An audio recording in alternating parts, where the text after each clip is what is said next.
ஓம் சாந்தி. शिव भगवानुடைய महावाक्यम தேதி 7/9/2024। मीठे बच्चे ज्ञान का तीसरा नेत्र सदा खुला रहे तो खुशी में रोमांच खड़े हो जाएंगे, खुशी का पारा सदा चढ़ा रहेगा। இனிமையான குழந்தைகளே, ஞானம் என்ற மூன்றாவது கண் சதா திறந்தே இருக்கும்போது குஷியில் உங்களுடைய மெய் சிலிர்த்துவிடும். குஷியினுடைய அளவு சதா ஏறியே இருக்கும். பாபா கேள்வி கேட்குறாங்க, इस समय मनुष्यों की नज़र बहुत कमज़ोर है, इसलिए उनको समझाने की युक्ति क्या है? இந்த நேரம் மனிதர்களுடைய பார்வை ரொம்ப பலகீனமாக இருக்குது. ஆகையால் அவங்களுக்கு புரிய வைக்கிறதுக்கு யுக்தி என்ன? பதில், बाबा कहते उनके लिए तुम ऐसे ऐसे बड़े चित्र बनाओ वो दूर से ही देखकर समझ जाए। பாபா சொல்கிறாங்க, அதற்காக நீங்கள் பெரிய பெரிய சித்திரங்களை உருவாக்கி வைங்க, தூரத்திலே அவங்க பார்த்து புரிஞ்சுக்கணும். ये गोले का चित्र तो बहुत बड़ा होना चाहिए, இந்த சிருஷ்டி சக்கரத்தோட சித்திரம் ரொம்ப பெருசாக உருவாக்கணும். ஏஹே அந்தோக்கே ஆகே ஐனா, இதுதான் கண் இழந்தவர்களுக்கு கண்ணாடி போல. ரெண்டாவது கேள்வி, सारी दुनिया को स्वच्छ बनाने में तुम्हारा मददगार कौन बनता है? முழு உலகத்தை சுத்தம் செய்கிறதுல உங்களுக்கு யார் உதவி செய்கிறா? ये நேச்சுரல் கெலமிட்டிஸ் तुम्हारे मददगार बनती है, இயற்கையினுடைய சீற்றங்கள் தான் உங்களோட உதவியாளர்கள். इस बेहद के दुनिया की सफाई के लिए ज़रूर कोई मददगार चाहिए. இந்த எல்லையற்ற உலகத்தை சுத்தப்படுத்துறதுக்கு கண்டிப்பாக உங்களுக்கு உதவியாளர்கள் தேவை. ओम शांति. गायन भी है, बाप से 1 सेकंड में मुक्ति वर्षा अर्थात जीवन मुक्ति. பாபாட்டர்ந்து ஒரு வினாடியில் சொத்து, அதாவது ஜீவன் முக்தின்னு பாடப்பட்டிருக்கு. और तो सब है जीवन बंद में, மற்றவங்கெல்லாம் வாழ்க்கை என்ற பந்தனத்தில் கட்டுப்பட்டு இருக்காங்க. புத்தி கஹா ஜாத்தா ஹே தீஸ்ர நேத்திரக்கோ, புத்தி என்று மூன்றாவது கண்ணை சொல்லப்படுது. तुम्हारी बुद्धि में अब खुशी हुई है, இப்போ உங்கள் புத்திக்கு குஷி கிடச்சிருச்சு. பாப் சம்ஜாத்தே ஹே, கோய் கோ பி ஷார்ட் में समझाना. பாபா புரிய வைக்கிறார், யாராக இருந்தாலும் ஷார்ட்டாக புரிய வைங்க போதும். बड़े बड़े मेले आदि लगते हैं, बच्चे जानते हैं सर्विस करने के लिए वास्तव में एक ही चित्र बस है. பெரிய பெரிய திருவிழாக்கள்லாம் கொண்டாடுறாங்க. குழந்தைங்களுக்கு தெரியும் சேவா பண்ணணும்னா ஒரே ஒரு சித்திரம் இருந்தாலே போதும். பல் கோலேக்கா சித்திரம் ஹோ தோபி ஹர்ஜானே, அதிலே சிருஷ்டி சக்கர சித்திரம் இருந்துட்டா போதும், அது ஒன்றே போதும். சயின்ஸ் भी कितनी मदद देती है, அறிவியல் கூட உங்களுக்கு எவ்வளோ உதவி செய்யுது. विनाश में तत्व भी मदद करते, विनाशத்தில் தத்துவங்களும் உங்களுக்கு உதவி செய்யுது. பிகர் கௌடி கர்ச்சே தும்கோ கித்னி மதத் தேத்தே, செலவே இல்லாமல் உங்களுக்கு இயற்கையை தூய்மையாக்க எவ்வளோ உதவி கிடைக்குது. துமாரிலே பில்குல் சஃபாயா கர் தேத்தே, உங்களுக்கு முற்றிலும் என்ன ஆகுது, சுத்தப்படுத்தப்படுகிறது இந்த உலகம். ஏ பில்குல் சீச்சி துனியா, இது முற்றிலும் சீச்சியான உலகம். ये सारी नॉलेज तुम बच्चों की बुद्धि में रहनी चाहिए, இந்த முழு ஞானமும் குழந்தைங்களாகிய உங்கள் புத்தியில் இருக்கணும். आत्मा ही धारण करती है, ஆத்மா தான் தாரணை செய்து. बाप की भी आत्मा में ज्ञान है, பாபாவுடைய ஆத்மாக்குள்ளே ஞானம் இருக்குது. वो सब शरीर धारण करते हैं तब ज्ञान देते हैं. ஆனால் பாபா எப்போ शरीरத்தை தாரணை பண்ணுறாரு, பிறகு தான் ஞானம் கொடுக்குறாரு. ज़रूर उनमें नॉलेज है, तब तो नॉलेजफुल गॉड फादर कहा जाता है. கண்டிப்பாக அவருக்குள்ள ஞானம் இருக்குது, அதனால தான் நாலேஜ்ஃபுல் गॉड फादर्னு சொல்கிறோம். ऐसा नहीं सबकी बुद्धि में एक रस धारणा होती है, அப்படி இல்லை எல்லாரும் ஒரே மாதிரி தாரணை பண்ணுறதில்ல.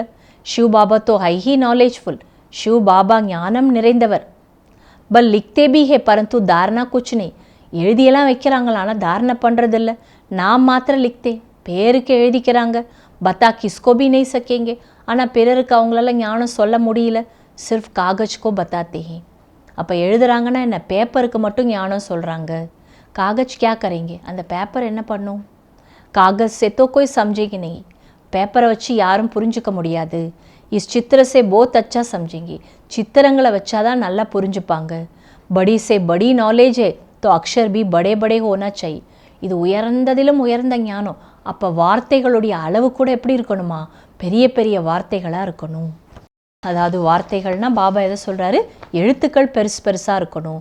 சர்வீஸ் கா பி ஷோக் சாயே, சேவையில் ஆர்வம் இருக்கணும். டெல்லி கேத்தோ கோனே கோனேமே சர்வீஸ் கர்னி, டெல்லியில் ஒவ்வொரு மூலையிலையும் போய் சேவா பண்ணுங்க. மேலே மல்காடே மே தோ बहुत लोग जाते, वहाँ तुमको ये चित्र ही काम में आएंगे. திருவிழா, கோயில் திருவிழாலாம் வச்சா நிறைய பேர் போகிறாங்க. அங்கெல்லாம் உங்களுக்கு இந்த சித்திரங்கள் தான் பயன் கொடுக்கும். कोई गोले व टैंक आदि तो खरीद नहीं करने हैं लड़ाई के लिए, कुछ भी नहीं है.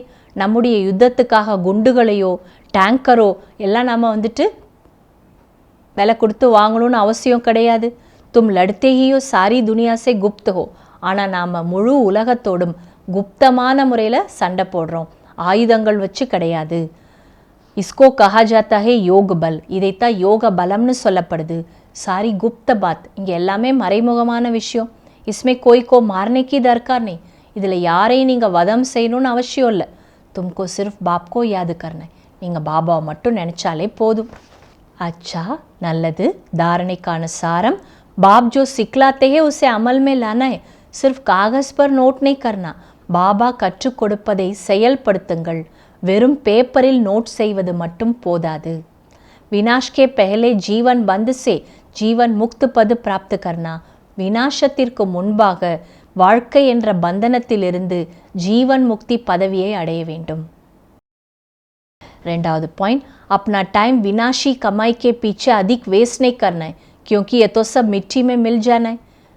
உங்களுடைய நேரத்தை அழியக்கூடிய வருமானத்து பின்னாடி அதிகமாக வீணடிக்காதீங்க, ஏன்னா எல்லாமே மண்ணோடு மண்ணாக போகுது.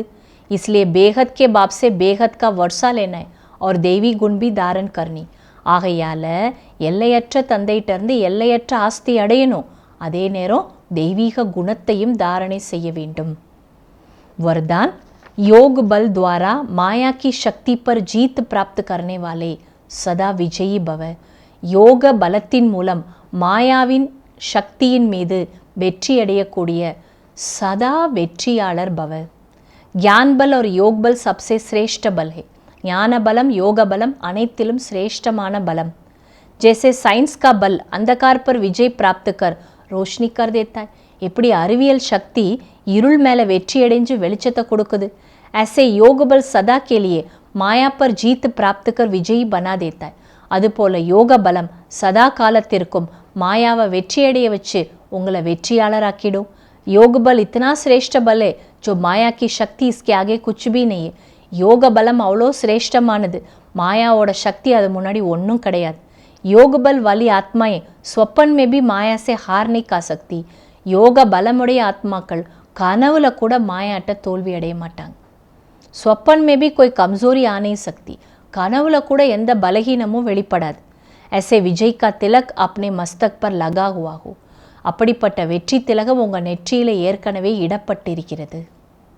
ஸ்லோகன், नंबर 1 में आना है तो व्यर्थ को समर्थ में परिवर्तन कर दो. नंबर 1ல வரணுமா, வீணானதை பயனுள்ளதாக மாற்றிவிடுங்கள். அவ்யக்த சமிக்கை, எந்த ஒரு ஆசையும் நல்ல செயலை சமாப்தி செய்விடும். எனவே இச்சா மாத்திரம் அவித்யா ஆகுங்கள்.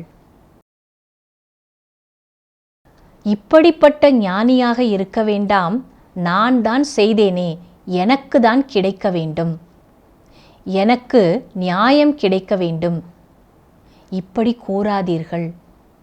நியாயம் கேட்பவராக இருக்காதீர்கள்.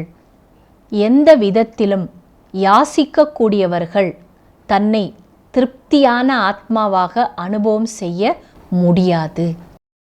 அச்சா, ஓம் சாந்தி.